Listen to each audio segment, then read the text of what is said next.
નમસ્કાર દોસ્તો, હું છું તમારો દોસ્ત હસમુખસિંહ રાઠોડ.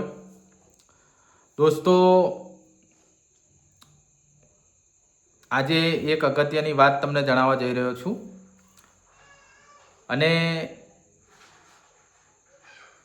આ વિડીયોને ખૂબ શેર કરજો દોસ્તો, જેથી કરી ગુજરાતના દરેક મારા ચાહક મિત્રો સુધી પહોંચી શકે.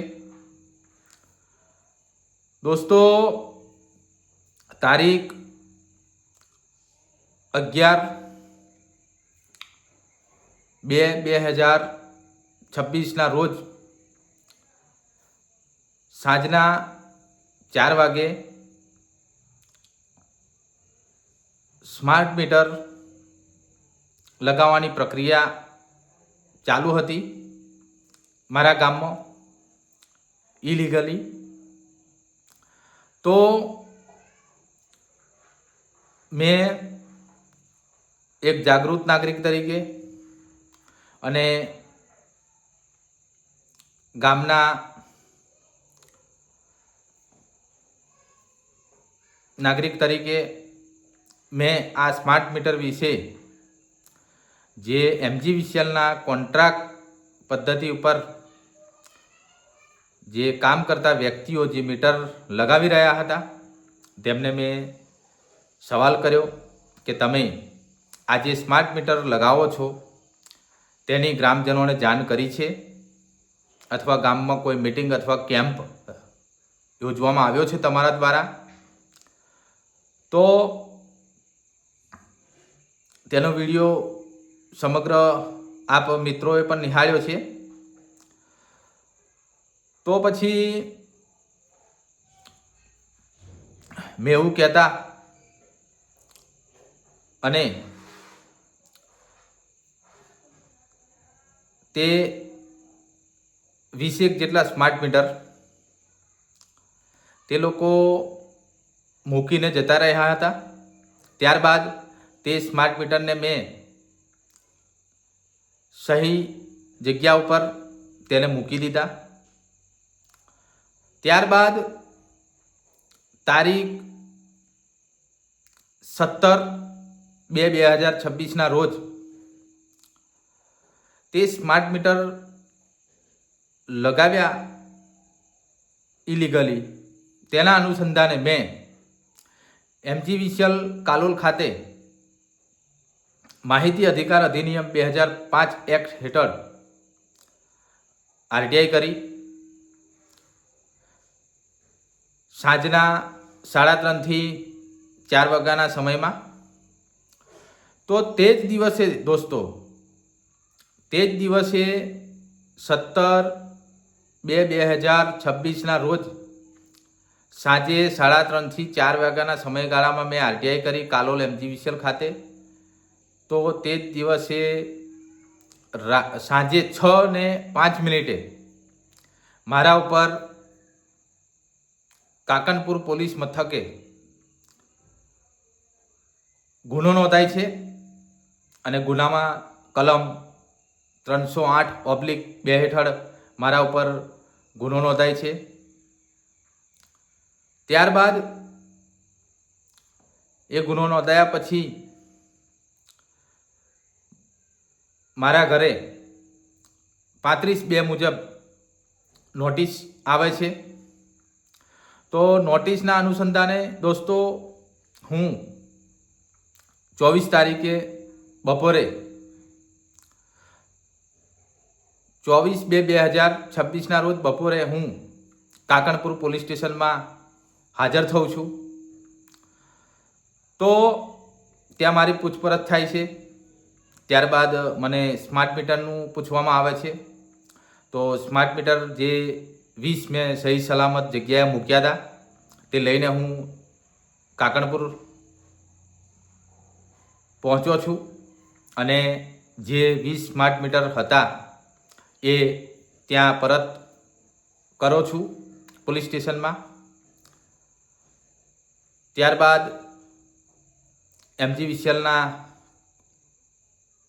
જે ડેપ્યુટી એન્જિનિયર અમિતભાઈ પરમાર તેમને પણ બોલાવવામાં આવે છે અને અન્ય જે કોન્ટ્રાક્ટ બેઝ પર કામ કરતા કર્મચારીઓને પણ બોલાવવામાં આવે છે અને ત્યાં એ વસ્તુને હું પરત કરું છું.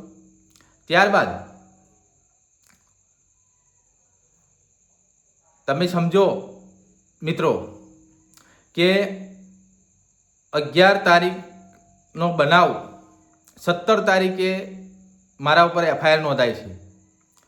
જ્યારે આપણે કોઈ બનાવ બને અથવા સામાન્ય વ્યક્તિનો કોઈ બનાવ બને તો 24 કલાક જો થઈ ગયા હોય તો પોલીસ આપણને આડકતરા રીતે સવાલ જવાબ કરે છે કે તમે આ બનાવ બન્યો તો આજે કેમ આવ્યા. તો તમે વિચારો દોસ્તો કે 11 તારીખની વાત 17 તારીખે મારા ઉપર ગુનો નોંધાય છે, એ સાંજે 6:05 અને 17 તારીખે મેં 3:30 થી 4ના સમયગાળા દરમિયાન કાલોલ MG વિસલ ખાતે RTI કરી છે. ત્યારબાદ દોસ્તો જ્યારે મારી પૂછપરછ પૂર્ણ થાય છે ત્યારબાદ મને મેડિકલ ચેકઅપ કરાવવા લઈ જાય છે. ત્યારબાદ લગભગ 5:30 થી 6ના સાંજના સમય દરમિયાન મને કાકણપુર પોલીસ કસ્ટડી મેં રાખવામાં આવે છે. ત્યારબાદ મને 24 તારીખે મને સાંજે 5:30 થી 6ના ગાળામાં કસ્ટડીમાં મૂકવામાં આવે છે. પછી 25 તારીખે સવારે 10:30 વાગ્યાના સમયમાં મને કસ્ટડીમાંથી બહાર કાઢીને ગોધરા કોર્ટ ખાતે લઈ જવામાં આવે છે. ગોધરા કોર્ટ ખાતે લઈ ગયા બાદ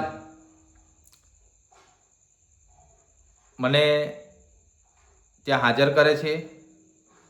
ત્યારબાદ મને ગોધરા સબ જેલમાં 25/2/2026ના રોજ મને ગોધરા સબ જેલ ખાતે જેલમાં નાખવામાં આવે છે. તો એના અનુસંધાને ત્યારબાદ મને તારીખ 28/2/2026ના રોજ સાંજે 5:30 થી 6ની અંદર મારા જામીન મંજૂર થાય છે. તો મને ત્યાંથી શરતી જામીન આપીને છૂટો કરવામાં આવે છે. તો દોસ્તો તમે વિચારો કે ઇલીગલી સ્માર્ટ મીટર ગ્રામજનોને જાગૃત કર્યા વગર નાખી રહ્યા હતા. મારા ગામમાં 98% સ્માર્ટ મીટર ગ્રામજનોને ભડકાવીને ડરાવીને કોઈ પણ જાણ કર્યા વગર ડાયરેક્ટ ફિટ કરી દીધા છે. તો આ જાહેર જનતાની લડત મેં સોશિયલ મીડિયા ઉપર વાયરલ પણ કરી છે અને તેના દ્વારા આજુબાજુના સમગ્ર ગામોમાં જાગૃતતા પણ આવી છે. પણ મને આવી રીતના ફરિયાદ કરીને 5 દિવસ જેલમાં ગાલી દેવામાં આવે છે. 24 કલાક કાકણપુર પોલીસ સ્ટેશન કસ્ટડીમાં રાખવામાં આવે છે અને 4 દિવસ ગોધરા સબ જેલમાં રાખવામાં આવે છે. તો એના અનુસંધાનમાં આ વિડીયો મેં આજે તમારા સમક્ષ બનાવ્યો છે.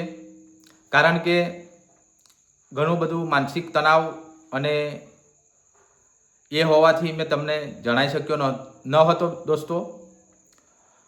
તો આજે આ તમારી સમક્ષ આવવાનું કારણ એ જ હતું દોસ્તો કે જ્યારે ઇલેક્શન નજીક આવે ત્યારે મારા ઉપર આવી રીતના અવારનવાર ફરિયાદો થઈને મને જેલમાં ગાળવાનું આ એક રાજકીય કાવતરું હોય એવું લાગે છે. કારણ કે જ્યારે ઇલેક્શન આવે ત્યારે મારા ઉપર આવી રીતના FIR થાય છે. તો દોસ્તો આ વિડીયોના માધ્યમથી એ જ કહેવા માગું છું કે મારી જોડે આ ઘટના બની છે, તો તમામ જનતા આની ખાસ નોંધ લે અને જાગૃત રહેજો, જાગતા રહેજો, જેથી કરી આપણને કોઈ છેતરી ના જાય. બસ દોસ્તો આજના આ વિડીયોમાં આજ કહેવા માગું છું અને આજના આ વિડીયો બને તેટલો શેર કરવા વિનંતી. જય હિન્દ, જય માતાજી, જય ભારત.